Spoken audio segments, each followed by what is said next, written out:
বেগম জিয়ার চিকিৎসায় এভার কেয়ারে চীনের প্রাথমিক মেডিকেল টিম। মূল দল আসবে কাল। বিএনপি চেয়ারপারসনের দ্রুত আরোগ্য কামনা নরেন্দ্র মোদীর। সব ধরনের সহায়তায় প্রস্তুত ভারত। বেগম খালেদা জিয়া এখন অত্যন্ত অসুস্থ। দেশি বিদেশি সমস্ত চিকিৎসকদেরকে যুক্ত রেখেই তারা চিকিৎসাটা করছেন। আল্লাহ তাআলা তাকে যেন সুস্থ করে দেন। তিনি সিসিউতে আছেন, চিকিৎসা আজও চলছে তার জন্য। অন্য যে যাই বলুক, এটা কেউ যেন বিভ্রান্ত না হয়। তারেক রহমান দেশে ফিরতে চাইলে সব ধরনের সহযোগিতা করবে সরকার। নিশ্চিত করা হবে নিরাপত্তা। তারেক রহমানের বাংলাদেশে আসার ব্যাপারে কোনো রকম আইনগত বাধা আছে বলে আমার জানা নাই। যদি কোনো বাধা থেকেও থাকে, এটা অবশ্যই আমরা জানলে ওনাকে সর্বোচ্চ সহযোগিতা করব। ওনার নিরাপত্তার ব্যাপারে আমরা সর্বোচ্চ সহযোগিতা করব। দেখছিলেন প্রধান শিরোনাম। রাত 11টার সময় সঙ্গে আছে আমি মাহাদ ইসলাম ধ্রুব। ছাড়া খেলার খবর জানাতে থাকবেন সহকর্মী ধ্রুব। আপনাকে ধন্যবাদ। বিশ্বের নানা প্রান্তের খেলাধুলার খবর জানাবো আমি এসএম ইকবাল। এবার অন্যান্য শীর্ষ সংবাদ। আলাদা দিনে গণভোট চায় জামাত সহ 8 দল। ভোট ছাড়া ক্ষমতায় আসার চেষ্টা হলে আরেকটি 5 আগস্টের হুঁশিয়ারি। এক দল মুক্তিযুদ্ধ বনাম রাজাকার, অন্য দল ধর্মের কাজ খেলছে বলছে এনসিপি। দেশের আদালতে প্রথম কোন ব্রিটিশ এমপির সাজা। প্লট দুর্নীতি মামলায় টিউলিপের 2 বছরের কারাদণ্ড। মা রেহানার 7 ও খালা শেখ হাসিনার 5 বছরের জেল। পিলখানা হত্যায় জড়িতদের বিচারের আওতায় আনার দাবি। তদন্ত কমিশনের প্রতিবেদন ওয়েবসাইটে প্রকাশের আহ্বান স্বজনের। নিরাপত্তা চায় ভুক্তভোগীদের পরিবার। রাজনৈতিক অস্থিরতায় কমছে বিদেশি ক্রয়াদেশ, দাবি বিকেএমই এর। বাংলাদেশ নিয়ে বহির্বিশ্বে নেতিবাচক প্রচারে রফতানিতে প্রভাব সাময়িক, জানালেন বাণিজ্য উপদেষ্টা। এবং খেজুর রফতানিতে শুল্ক জটিলতা। চট্টগ্রাম বন্দরে আমদানিকারকদের 7,000 মেট্রিক টন ফেলে রাখার অভিযোগ। এবারও রমজানে দাম বাড়ার শঙ্কা ব্যবসায়ীদের।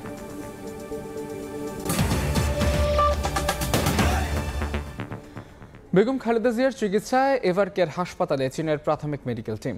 মূল দল আসবে আগামীকাল। এদিকে দলের চেয়ারপারসনের শারীরিক অবস্থা নিয়ে চিকিৎসকদের বক্তব্য ছাড়া কোনো তথ্য প্রচার না করার আহ্বান জানিয়েছে বিএনপি।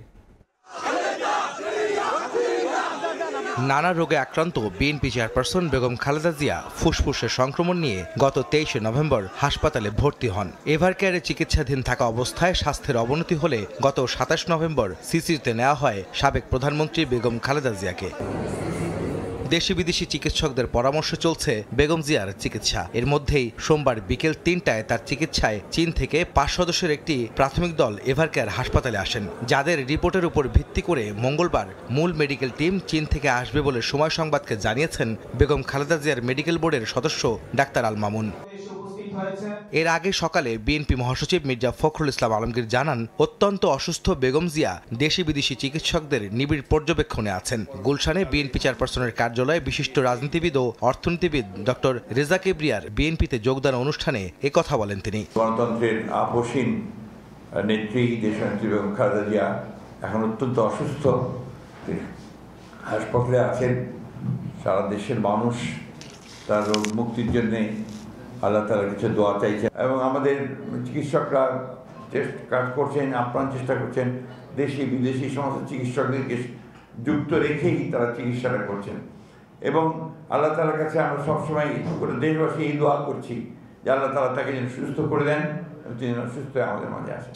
এদিন রাজধানীর আগারগাঁওয়ে জাতীয় আর্কাইভ অডিটোরিয়ামে এক সেমিনারে বিএনপির যুগ্ম মহাসচিব রুহুল কবির রিজভীও বেগম জিয়ার সুস্থতা কামনায় দোয়া চান সবার। আরেক অনুষ্ঠানে মেডিকেল বোর্ডের চিকিৎসক ছাড়া অন্য কারো কথায় বেগম জিয়ার শারীরিক অবস্থার তথ্য নিয়ে বিভ্রান্ত না হওয়ার আহ্বান জানান রুহুল কবির রিজভী।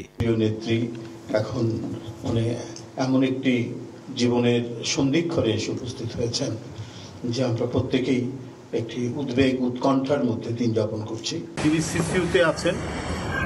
পূর্বে যে চিকিৎসাটা ওনার করে আসা হয়েছে গতকাল পরশু, সে চিকিৎসা আজও চলছে তার জন্য।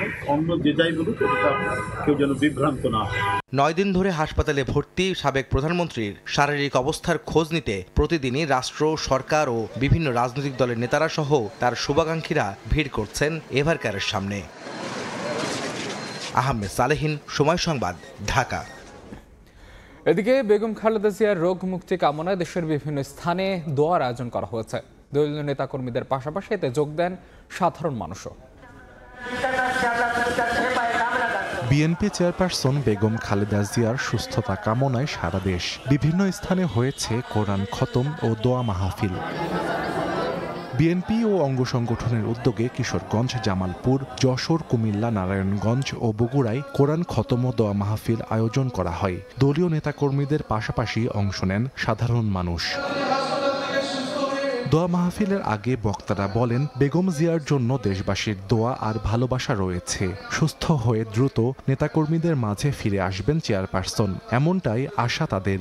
প্রাণ খুলে তার জন্য দোয়া করতে পারি, আল্লাহ তাকে ফিরিয়ে দেবেন আমাদের মাঝে। তিনি আবার বাংলাদেশের হাল ধরবেন, আবার বাংলাদেশের মানুষের উন্নয়ন এবং উন্নতির কথা বলবেন।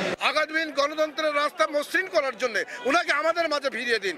আমার মনে হয় বাংলাদেশের লাখ লাখ মানুষ যেভাবে কান্নাকাটি করছে, আল্লাহ রাব্বুল আলামিন আমাদের নেত্রীকে সুস্থ করে দেবেন। সুস্থ হয়ে আবার এই দেশের নেতৃত্ব দেওয়ার জন্য, দেশের মানুষের নেতৃত্ব দেওয়ার জন্য, দেশের মানুষের মুক্তির জন্য উনি আবার আমাদের মাঝে ফিরে আসবেন এবং এই দেশের দায়িত্বভার গ্রহণ করবেন। ব্রাহ্মণবাড়িয়া প্রেস ক্লাবে বেগম জিয়ার রোগমুক্তি কামনায় কোরআন খতম ও দোয়ার আয়োজন করে সাংবাদিক ইউনিয়ন। বিএনপি চেয়ারপারসনের সুস্থতা কামনায় দেশের বিভিন্ন স্থানে অসহায় ও দুস্থদের মাঝে বিতরণ করা হয় খাবার ও শীতবস্ত্র। সাহাল আব্দুল্লাহ আলভি, সময় সংবাদ। বেগম খালেদা জিয়ার অসুস্থতায় গভীর উদ্বেগ প্রকাশ করে দ্রুত আরোগ্য কামনা করেছেন ভারতের প্রধানমন্ত্রী নরেন্দ্র মোদী। সোমবার সামাজিক যোগাযোগ মাধ্যম এক্সে এক পোস্টে উদ্বেগ প্রকাশ করেন নরেন্দ্র মোদী। বার্তায় তিনি লিখেন, বেগম জিয়ার অসুস্থতার খবর অত্যন্ত দুঃখজনক। তার দ্রুত সুস্থতার জন্য প্রার্থনা করেন তিনি। ভারত যে কোনোভাবে সব ধরনের সহায়তা দিতে প্রস্তুত বলেও জানান নরেন্দ্র মোদী। তারেক রহমানের দেশে ফেরা নিয়ে সিদ্ধান্ত একান্তই তার নিজের, এমন মন্তব্য করে আইন উপদেষ্টা আসিফ নজরুল বলেছেন, বিএনপির ভারপ্রাপ্ত চেয়ারম্যান দেশে ফিরতে চাইলে সব ধরনের সহযোগিতা করতে প্রস্তুত সরকার। নিশ্চিত করা হবে তার নিরাপত্তাও। ফুসফুস ও হৃদযন্ত্রের সংক্রমণ নিয়ে এভার কেয়ার হাসপাতালে বিএনপি চেয়ারপারসন বেগম খালেদা জিয়া। এ অবস্থায় তার বড় ছেলে বিএনপির ভারপ্রাপ্ত চেয়ারম্যান তারেক রহমানের দেশে ফেরার বিষয়টি আলোচনায়। তারেক রহমানের ফেরায় আইনগত কোনো বাধা আছে কিনা এ বিষয়ে সাংবাদিকদের সঙ্গে সোমবার সচিবালয়ে কথা বলেন আইন উপদেষ্টা ডক্টর আসিফ নজরুল। বলেন, তার ফেরার ব্যাপারে সর্বোচ্চ সহযোগিতা ও নিরাপত্তার ব্যবস্থা করবে সরকার। বিএনপির অ্যাক্টিং চেয়ারম্যান জনাব তারেক রহমানের বাংলাদেশে আসার ব্যাপারে কোনো রকম আইনগত বাধা আছে বলে আমার জানা নাই। যদি কোনো বাধা থেকেও থাকে এটা অবশ্যই আমরা জানলে ওনাকে সর্বোচ্চ সহযোগিতা করব। ওনার নিরাপত্তার ব্যাপারে আমরা সর্বোচ্চ সহযোগিতা করব। কেন তিনি আসছেন না এ ধরনের প্রশ্ন তোলা অবান্তর জানিয়ে উপদেষ্টা বলেন, দেশে ফেরার উপযুক্ত সময় কোনটি সে সিদ্ধান্ত নেয়ার বিষয়টি একান্তই তারেক রহমানের নিজের। অনেকে ধরনের মন্তব্য করে থাকি যে উনি কেন আসছেন না, এই সমস্ত প্রশ্ন তুলি। আমার কাছে এই সমস্ত প্রশ্ন তোলা খুব অরুচিকর মনে হয়। এটা মা ছেলের সম্পর্ক, এখানে কোনো বেগম খালেদা জিয়ার কোনো ইনস্ট্রাকশন আছে কিনা বা এখানে ব্যক্তিগতভাবে তারেক রহমানের কোনো রকম চিন্তা আছে কিনা, কোনটা উপযুক্ত সময়, এটা সবচেয়ে ভালোভাবে নির্ধারণের ক্ষমতা ওনার রয়েছে। উনি যেটা উপযুক্ত সময় সেই সময় দেশে আসবেন বলে আমি বিশ্বাস করি। এর আগেও তারেক রহমানের দেশে ফেরার বিষয়ে সরকারের পক্ষ থেকে সহযোগিতার কথা জানিয়েছেন কয়েকজন উপদেষ্টা। প্রসূন আশিস, সময় সংবাদ, ঢাকা। বিএনপির ভারপ্রাপ্ত চেয়ারম্যান তারেক রহমান এখনও ভোটার তালিকাভুক্ত হননি। কমিশন চাইলে পরেও ভোটার হতে পারবেন বলে জানিয়েছেন ইসির সিনিয়র সচিব আক্তার আহমেদ। এদিকে নির্বাচনী আচরণবিধি লঙ্ঘন করলে প্রার্থিতা বাতিলের হুঁশিয়ারি দিয়েছে কমিশন। চলতি মাসের দ্বিতীয় সপ্তাহেই জাতীয় নির্বাচনের তফসিল ঘোষণা করবে ইসি। ভোটের প্রস্তুতি এগিয়ে নিতে চলছে তৎপরতা।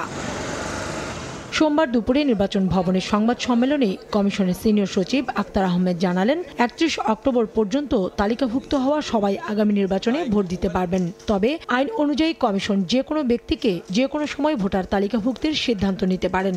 আমার জানা মতে না, পারতে পারেন যদি কমিশন সিদ্ধান্ত দেয়। আইনগত আছে। নতুন দল নিবন্ধনের বিষয়ে এখনো চূড়ান্ত সিদ্ধান্ত হয়নি উল্লেখ করে সচিব জানান, প্রবাসীদের ভোটদানের নিবন্ধনের সময়সীমা 1 সপ্তাহ বাড়ানো হয়েছে। 25শে ডিসেম্বর পর্যন্ত আরও 1 সপ্তাহ বাড়ানো হয়েছে। এদিন নারায়ণগঞ্জে এক কর্মশালায় কমিশনার আনোয়ারুল ইসলাম সরকার জানান, সবার জন্য লেভেল প্লেইং ফিল্ড নিশ্চিত করা হবে। হলফনামায় যদি কোনো তথ্য গোপন করেন এবং কম বেশি দেন, সেই ক্ষেত্রে পাশ করার পরেও তার এই যে পদবি এটি বাতিল হবে। নির্বাচনে ম্যাজিস্ট্রেটরা সার্বক্ষণিকভাবে তৎপর থাকবেন বলেও জানান কমিশনার। কাউসার চৌধুরী কুমু, সময় সংবাদ, ঢাকা। আলাদা দিনে গণভোট চায় জামাত সহ 8 দল। খুলনায় 8 দলের বিভাগীয় সমাবেশে জামাত আমির বলেছেন, ভোট ছাড়াই ক্ষমতায় যাওয়ার অপচেষ্টা করছেন অনেকেই। চোরাগলিতে হাঁটলে আরেকটি 5 অগস্টের হুঁশিয়ারি দিয়েছেন তিনি। অন্তর্বর্তী সরকারকে উদ্দেশ্য করে জোট নেতারা বলেন, সুষ্ঠু নির্বাচনে ব্যর্থ হলে ইতিহাস তাদের ক্ষমা করবে না। স্লোগানে স্লোগানে মুখর নগরীর শিববাড়ি মোড়। শরিক 8 দলের নেতাকর্মীতে কানায় কানায় পূর্ণ সভাস্থলের চারপাশ। সোমবার দুপুরে খুলনা নগরীর শিববাড়ি মোড়ে জাতীয় নির্বাচনের আগে গণভোট সহ 5 দফা দাবিতে জামায়াতে ইসলামী, বাংলাদেশ খেলাফত মজলিস, ইসলামী আন্দোলন বাংলাদেশ সহ 8 দলের বিভাগীয় সমাবেশ অনুষ্ঠিত হয়। এ সময় প্রধান অতিথি হিসেবে জামায়াত ইসলামের আমির ডাক্তার শফিকুর রহমান বলেন, নির্বাচনে জনগণ ভোট না দিলেও ক্ষমতায় যাওয়ার পরিকল্পনা করছে অনেকে। চোরা গলিতে হাঁটার চেষ্টা করলে দেশে আরেকটা 5 আগস্ট ফিরিয়ে আনা হবে। ক্ষমতায় না গিয়ে অনেকে ক্ষমতার দাপট দেখাচ্ছে। আগামী নির্বাচনে চলে বলে কৌশলে কেউ কেউ আমরা শুনতে পাই বিভিন্ন জায়গায় বসে ষড়যন্ত্রের জাল বুনছেন। জনগণ ভোট দেখ না দেখ ক্ষমতায় আমাদেরকে যেতে হবে। সন্ত্রাসকে, ফ্যাসিবাদকে তাড়িয়ে দিয়েছিল, সেই 5 আগস্ট প্রয়োজনে আবার রুখে দেবে। বিভিন্ন দলের নেতারা আরো বলেন, পর্দার পেছন থেকে একটি দল কলকাঠি নেড়ে এই সরকারকে বিভ্রান্ত করছে। শান্তি ঐক্যের স্বার্থে আলাদা দিনে গণভোট দিতে হবে। যারা জুলাই বিপ্লবের ফ্যাসিবাদ বিরোধী সংগ্রামকে ভালোভাবে গ্রহণ করতে পারে নাই, ষড়যন্ত্র করে পর্দার পেছন থেকে কলকাঠি নাড়িয়ে বর্তমান সরকারকে তারা বিভ্রান্ত করেছে। শফিক মুন্সি, সময় সংবাদ। একটি দল মুক্তিযুদ্ধ বনাম রাজাকার, আরেকটি দল ধর্ম বনাম ধর্মবিরোধী কার্ড খেলছে বলে মন্তব্য করেছেন এনসিপির আহ্বায়ক নাহিদ ইসলাম। বলেন, একটি দল প্রকাশ্যে আরেকটি দল গোপনে সংস্কারের বিপক্ষে থাকা সমাধানে পৌঁছানো যায়নি। এনসিপি বিভাজনের ঊর্ধ্বে গিয়ে রাজনীতি করবে বলে জানান নেতারা। কোঅর্ডিনেশনটা ছিল, সেটার মাধ্যমে একটা জুলাই অভ্যুত্থানে সংহতি জানিয়ে সংযুক্ত আরব আমিরাতে আন্দোলন করায় দীর্ঘ 1 বছর কারাবন্দী থাকার পর 24 জন প্রবাসী বাংলাদেশির মুক্তির খবর আসে গেল 28 নভেম্বর। কারারুদ্ধ প্রবাসীদের মুক্তি উপলক্ষে তাদের পরিবারের সদস্যদের নিয়ে সোমবার দোয়া অনুষ্ঠানের আয়োজন করে জাতীয় নাগরিক পার্টি। প্রত্যেকজনকে আমরা দেখব, কারণ এত বড় একটা উপহার। এ সময় প্রবাসে বন্দী স্বজনদের মুক্তির অনুভূতি প্রকাশ করতে গিয়ে আবেগ আপ্লুত হয়ে পড়েন পরিবারের সদস্যরা। এই মুক্তি এত সহজে আসে নাই। বিভিন্ন দপ্তরে ঘুরেছি, বিভিন্ন জায়গায় ঘুরেছি, আমাদের সঙ্গ কেউ দেয় নাই। আজকে আমার হাজব্যান্ডের 14 মাস রানিং অবস্থায় আমি যাই নাই এমন কোনো জায়গা নেই। কারাবন্দীদের পরিবারগুলো তারা অনেক সময়ই দেখা গেছে যে অসহযোগিতার জায়গাটা পেয়েছেন। দেশে রাজনৈতিক সংকট তৈরি হয়েছে মন্তব্য করে দলের মুখ্য সমন্বয়ক নাসির উদ্দিন পাটোয়ারি বলেন, যারা স্বাধীন বাংলাদেশে নিরাপত্তার অন্তরায় জনগণের সামনে তাদের মুখোশ উন্মোচন করা প্রয়োজন। স্বাধীন বাংলাদেশে নিরাপত্তার অন্তরায় কারা? এটা ইন্টারনাল শক্তি হতে পারে, এক্সটার্নাল শক্তি হতে পারে। একই অনুষ্ঠানে এনসিপির আহ্বায়ক নাহিদ ইসলাম বলেন, একটি দল মুক্তিযুদ্ধ বনাম রাজাকার এবং আরেকটি দল ধর্ম বনাম ধর্মবিরোধী কার্ড খেলছে। একটি দল প্রকাশ্যে সংস্কারের বিপক্ষে অবস্থান নিয়েছে, আরেকটি দল গোপনে সংস্কারের বিপক্ষে অবস্থান নিয়েছে। একটি দল মুক্তিযুদ্ধ কার্ড খেলছে, মুক্তিযুদ্ধ বনাম রাজাকার, আরেকটি দল ধর্ম কার্ড খেলছে। এছাড়াও প্রবাস থেকে কারামুক্ত হয়ে দেশে ফেরা প্রবাসীদের রাষ্ট্রীয় মর্যাদা, পুনর্বাসন এবং কর্মসংস্থান নিশ্চিত করতে সরকারের প্রতি আহ্বান জানান এনসিপি নেতারা। রাজনৈতিক নিরাপত্তা এই সকল কিছু নিশ্চিত করে যেতে হবে এই সরকারকে। দিন মোহাম্মদ সাব্বির, সময় সংবাদ, ঢাকা। দেশের আদালতে প্রথম কোনো ব্রিটিশ এমপির সাজা হলো। প্লট দুর্নীতি মামলায় টিউলিপ সিদ্দিকের 2 বছরের কারাদণ্ড ঘোষণা করেন ঢাকার 4র্থ বিশেষ জজ আদালত।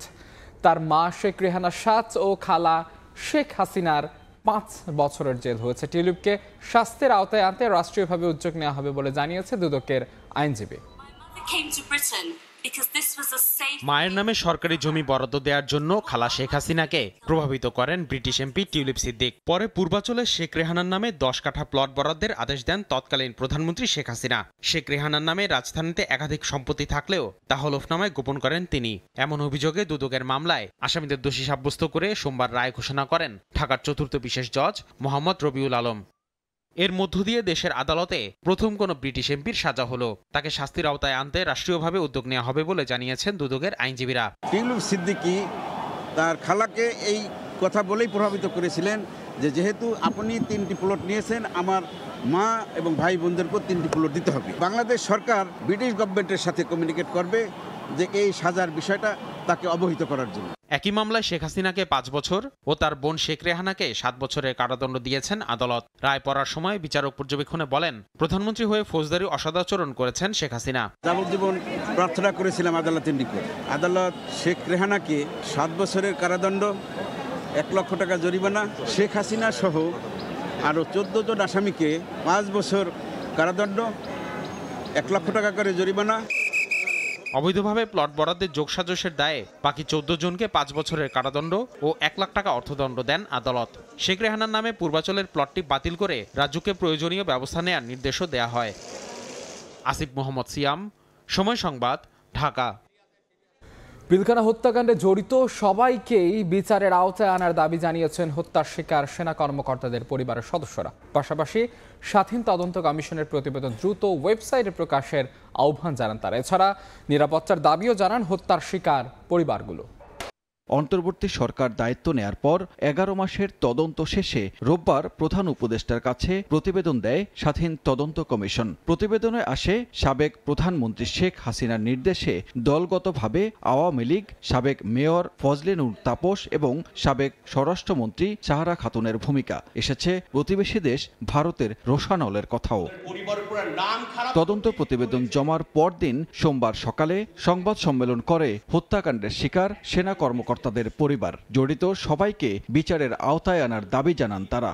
যে সেনাবাহিনীর কর্মকর্তারা আমাদের বাবাদের সাথে 57 জন অফিসারদের সাথে বেইমানি করেছে, তাদের বিচার এর আওতায় নিয়ে আসতেই হবে। এই সকল আর্মি অফিসার তাদের নিজেদের ভাইকে বেঁচে দিয়েছে শুধু কিছু র্যাঙ্ক পাওয়ার জন্য। তারা যতক্ষণ পর্যন্ত সিস্টেমে আছে ততক্ষণ পর্যন্ত আসলে দেশ স্বাধীন হয়নি। তদন্ত প্রতিবেদন ওয়েবসাইটে প্রকাশের আহ্বান জানানো হয় সংবাদ সম্মেলনে। যত দ্রুত সম্ভব সকল ব্যক্তিবর্গ, সামরিক এবং বেসামরিক সকলকে যেন অ্যারেস্ট ওয়ারেন্ট জারি করা হয়। যে রিপোর্টটি প্রকাশ হয়েছে এটি যেন দ্রুত সময়ে ওয়েবসাইটে দেওয়া হয়, যেন এদেশের প্রতিটি মানুষ কেন কে কী কারণে এই হত্যাকাণ্ড ঘটিয়েছে বিষয়টি জানে। দেশের ইতিহাসের নির্মম হত্যাকাণ্ড নিয়ে দলগুলোকে রাজনীতি না করার আহ্বান জানিয়েছে নিহতদের পরিবারের সদস্যরা। নির্মমভাবে তো হত্যা করে তাদের শান্তি হয় নাই। সানবীর রূপল, সময় সংবাদ, ঢাকা। রাজনৈতিক অস্থিরতায় ক্রয়াদেশ কমাচ্ছেন বিদেশি ক্রেতারা, যার প্রভাব গেল অগস্ট থেকে কমছে দেশের রফতানি। ব্যবসায়ীরা এমন দাবি করলেও বাণিজ্য উপদেষ্টা বলছেন বাংলাদেশ নিয়ে বহির্বিশ্বে নেতিবাচক প্রচারণা চালাচ্ছে একটি চক্র। এতে রফতানি খাতে প্রভাব পড়লেও তা সাময়িক। চলতি অর্থবছরের প্রথম মাস জুলাইয়ে প্রায় 25% বড় প্রবৃদ্ধি দেখার পর 3 মাস লাগাতার কমেছে রফতানি আয়। বড়দিন সামনে রেখেও প্রত্যাশা পূরণ হয়নি দেশের রফতানি আয়ের 80% যোগান দেয়া পোশাক শিল্পে। এই অবস্থায় বিশ্ববাজারে বাংলাদেশের ব্র্যান্ডিং পূর্বাঞ্চলে গ্লোবাল সোর্সিং এক্সপোর আয়োজন করেছে রফতানি উন্নয়ন ব্যুরো ইপিবি। সোমবার প্রদর্শনীর উদ্বোধনীতে রফতানিমুখী খাতের চাপে পড়ার কারণ হিসেবে রাজনৈতিক অস্থিরতাকে দায়ী করেন নিট পোশাক রফতানিকারকদের শীর্ষ সংগঠন বিকেএমই এর সভাপতি। তবে প্রশংসা করেন বন্দর ব্যবস্থাপনায় বিদেশিদের সঙ্গে চুক্তির। যে সমস্ত দেশ আমাদের এখান থেকে এখন ইম্পোর্ট করে না, সেই সমস্ত বায়ারগুলিকে খুঁজে বের করে তাদেরকে ইনভাইট করে নিয়ে আসা। ওরা এই মুহূর্তে মানে পলিটিক্যাল সিচুয়েশনের অজুহাত দিয়ে অনেকে বলছে যে এই মুহূর্তে তারা আসতে চাচ্ছে না। রফতানি খাত নিয়ে সরকার উদ্বিগ্ন নয় বলে জানান বাণিজ্য উপদেষ্টা। উদ্যোক্তাদের আশ্বস্ত করে তিনি বলেন, বাংলাদেশ নিয়ে নেতিবাচক প্রচারণায় ব্যস্ত একটি চক্র। এর প্রভাব রফতানি খাতে পড়লেও এটি সাময়িক। যখন বিভিন্ন সময় আমাদের নিরাপত্তা ঝুঁকি তৈরি হয় তখন সরকার সেই অনুযায়ী ব্যবস্থা নিয়ে থাকে এবং এই মুহূর্তে আমি এমন কোনো নিরাপত্তা ঝুঁকি দেখছি না। আপনারা জানেন যে অনেক সময় তৃতীয় বিশ্বের দেশ সম্বন্ধে অনেক ধরনের অসত্য তথ্য বিভিন্ন মাধ্যমে ঘুরে বেড়ানোর ফলে এক ধরনের ভীতি সঞ্চারিত হয়। গ্লোবাল সোর্সিং এক্সপোতে তৈরি পোশাক, চামড়া ও চামড়াজাত পণ্য, পাটজাত পণ্য, কৃষি পণ্য, প্লাস্টিক ও কিচেন ওয়্যার, ওষুধ ও তথ্য প্রযুক্তি খাতের সক্ষমতা তুলে ধরছেন উদ্যোক্তারা। সাইফুল ইসলাম, সময় সংবাদ, ঢাকা। এবার বাণিজ্যের খবর।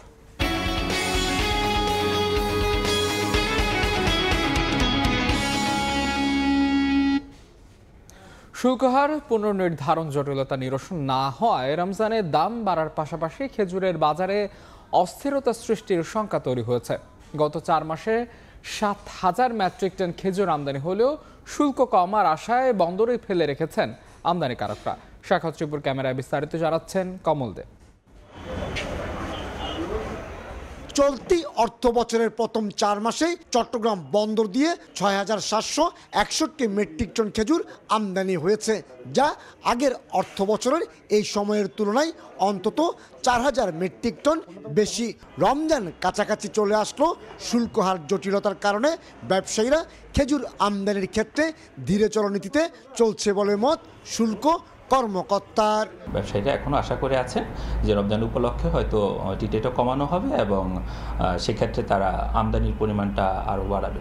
শুল্ক জটিলতায় ভুগছে খেজুর আমদানি, বিশেষ করে আমদানি করা খেজুর বাজারে আনার পরিবর্তে বন্দরে ফেলে রাখার অভিযোগ করছেন সাধারণ ব্যবসায়ীরা। 40-50 টাকা থেকে প্রায় 200 টাকা প্রতি কেজিতে আন্তর্জাতিক বাজারে দাম বেশি। সেই কারণে যদি এবছর ডিউটিটা না কমায় সাধারণ ভোক্তারা খেজুর খেতে পারবে না। বর্তমানে পাইকারি পর্যায়ে সর্বোচ্চ হিসেবে 5 কেজির প্রতি প্যাকেট মেটজুল খেজুর 7,500 টাকা এবং সর্বনিম্ন আজোয়া 2,500 টাকা দরে বিক্রি হচ্ছে। চলতি অর্থ বছরের 4 মাসে চাহিদার বিপরীতে খেজুর আমদানি হয়েছে তুলনামূলক বেশি, কিন্তু শুল্ক হার বেশি হওয়ার কারণে সেই খেজুর বাজারে না এনে রেখে দেওয়া হয়েছে রেফার কন্টেনারে করে চট্টগ্রাম বন্দরে। তবে ব্যবসায়ীরা বলছেন আগামী 15 দিনের মধ্যে শুল্ক হার কমানো হলে আমদানি যেমন বাড়বে ঠিক তেমনি আমদানি করা খেজুরও চলে আসবে বাজারে এবং দামও থাকবে সাধারণ মানুষের ক্রয় ক্ষমতার মধ্যে। চট্টগ্রামের ফলমন্ডি থেকে কমল দে, সময় সংবাদ। অবশেষে সেন্ট মার্টিন দ্বীপে গেল 3টি জাহাজ। সেখানে 2,000 পর্যটকের রাত্রি যাপনের সুযোগ থাকলেও চলতি মৌসুমের প্রথম যাত্রায় সেন্ট মার্টিন গেছেন 1200 পর্যটক। দীর্ঘ 10 মাস পর চলতি মৌসুমে সেন্ট মার্টিন দ্বীপে প্রথম যাত্রা। ভোর না হতে কক্সবাজারের নুনিয়ার ছড়া ঘাটে উপচে পড়া ভিড় পর্যটকদের। সড়কে দেখা যায় দীর্ঘ যানজট। প্রথম যাত্রায় পর্যটকরা ছিলেন খুবই উৎফুল্ল। জাহাজে ছবি তোলা থেকে শুরু করে গান বাজনা কিংবা প্রকৃতি উপভোগে ব্যস্ত হয়ে পড়েন ভ্রমণ পিপাসুরা। এনভায়রনমেন্টটা বা সব ক্লিনলিনেস সবকিছুই হয়তো আপ টু দ্য মার্ক থাকবে। প্রথমবারের মতো যাচ্ছি হাজবেন্ডের সাথে, খুবই ভালো লাগতেছে। 12টি নির্দেশনা বাস্তবায়নে তৎপর জেলা প্রশাসন ও ট্যুরিস্ট পুলিশ। কোনো স্টেক হোল্ডার যদি আমাদের পর্যটন ব্যবস্থাপনাকে অব্যবস্থাপনার দিকে নিয়ে যেতে চায়, সেটাকে আমরা ট্যুরিস্ট পুলিশ অ্যালাউ করব না। রাত্রিযাপনের অনুমতি থাকায় আগামী 2 মাস কক্সবাজার সেন্ট মার্টিন রুটে প্রতিদিন চলাচল করবে 6টি জাহাজ। 2 মাস আছে, সেটা পরিচালনা করে কিছুটা ঘুরে দাঁড়ানোর জন্য 31 জানুয়ারি পর্যন্ত 2 মাস প্রতিদিন সকাল 7টায় সেন্ট মার্টিন ছেড়ে যাবে জাহাজ। বিকেল 3টায় সেন্ট মার্টিন থেকে রওনা হবে জাহাজগুলো। সুজাউদ্দিন রুবেল, সময় সংবাদ, কক্সবাজার। নাটোরে শিক্ষার্থীদের সড়ক অবরোধে আটকা পড়া গাড়ি থেকে উদ্ধার করা হয়েছে অপহৃত এক কলেজ ছাত্রীকে। সকালে কোচিংয়ের জন্য শহরের নতুন রূপপুর বাসা থেকে বের হন বিজলি খাতুন নীতি নামের এক কলেজ ছাত্রী। সিএনজি অটোরিকশা ঈশ্বরদী রেল স্টেশনে যাওয়ার সময় বাঘুল এলাকায় গতিরোধ করে শাকিল নামের স্থানীয় এক যুবক পরে তাকে প্রাইভেট কারে তুলে নাটোরে আসার সময় হরিশপুরে শিক্ষার্থীদের সড়ক অবরোধে আটকা পড়ে। এ সময় ওই ছাত্রী চিৎকার করলে শিক্ষার্থীরা তাকে উদ্ধার করে শাকিলকে গণপিটুনি দিয়ে পুলিশে সোপর্দ করে। শাকিলের বিরুদ্ধে অস্ত্রসহ 3টি মামলা রয়েছে বলে জানায় পুলিশ। ভয়াবহ ঘূর্ণিঝড় ও বন্যায় শ্রীলঙ্কা, ইন্দোনেশিয়া, থাইল্যান্ড ও মালয়েশিয়ায় প্রাণহানি ছড়িয়েছে 1000। ইন্দোনেশিয়াতে মারা গেছেন 502 জন। এখনও নিখোঁজ অনেকে। বন্যায় ক্ষতিগ্রস্তদের উদ্ধারে চলছে অভিযান। ঘূর্ণিঝড়ে বিপর্যস্ত মালয়েশিয়ার আচেহ প্রদেশের শুকনো খাবার ও চিকিৎসা সামগ্রী পাঠিয়েছে আন্তর্জাতিক সংস্থাগুলো। শ্রীলঙ্কার কলম্বোর নিম্নাঞ্চল এখনও ডুবে আছে পানিতে, ভেঙে পড়েছে যোগাযোগ ব্যবস্থা। এদিকে ভয়াবহ বন্যায় ফিলিপিন্সে অনেকের মৃত্যুর পর দুর্নীতির অভিযোগ ঘিরে বিক্ষোভ হয়েছে।